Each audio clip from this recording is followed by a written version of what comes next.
তো guys guys guys আজকে আমরা কাজে যে আমাদের সঙ্গে এমন এমন ঘটনা ঘটলো কি বলবো। তো হ্যালো গাইস, সবাইকে শুভ গুড মর্নিং। তো তাই আর কি সকাল সকাল আজকে এক বালতি ঘুম নিয়ে চলে গেছিলাম কাজে। আর কাজে যেতেই যেটা আমার চোখে পড়ে গেল, আবে সালা ভেতরে শুয়ে শুয়ে এটা কি করছে বে ও। তারপর একটু ভাবনা চিন্তা করতে করতে বাইরে এসে দেখি একটা সুপারম্যান আর একটা সুপারম্যানকে একজনের জাঙ্গিয়া খোলার জন্য খুব সাহায্য করছে। আবে খ্যাপাচুদা জাঙ্গিয়া নয় রে, পুরো জামা প্যান্ট খুলে ওকে ন্যাংটো করার প্ল্যানিং চলছে আমাদের। তাই আর কি ওখানে ওইসব নোংরামি না দেখতে পেরে আমি এক ঘটি লজ্জা নিয়ে এইদিকে চলে আসি সব দেখতে, যে এইসব কি হচ্ছে এইদিকে।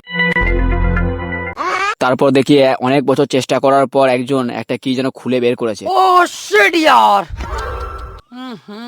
इसमें तो मुझे समझ में ही नहीं आ रही है क्या प्रॉब्लम है। তারপর আমরা সব দুপুরে খাওয়া দাওয়া করতে চলে যাই। আর খাওয়া দাওয়া করে আসার পর যখন দেখি সাইডে, আবে সালা এখনো তো কেউই আসেনি ডিউটি। তারপরে সবাই ডিউটি চলে আসার পর আমাকে ওখানে একটা 5 স্টার হোটেলে 12 স্টার বেডে ঘুমানোর জন্য পাঠিয়ে দেয়।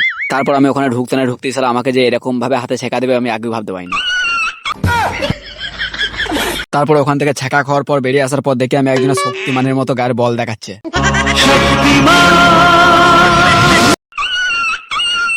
তারপর ওখান থেকে সার্কাস খেলা দেখে আসার পর যখন দেখি ভেতরে এসে সব মালপত্র খুলে রেখে দিয়েছে, কিন্তু সালারা এখনো পর্যন্ত কিছু ঠিকই করতে পারলো না।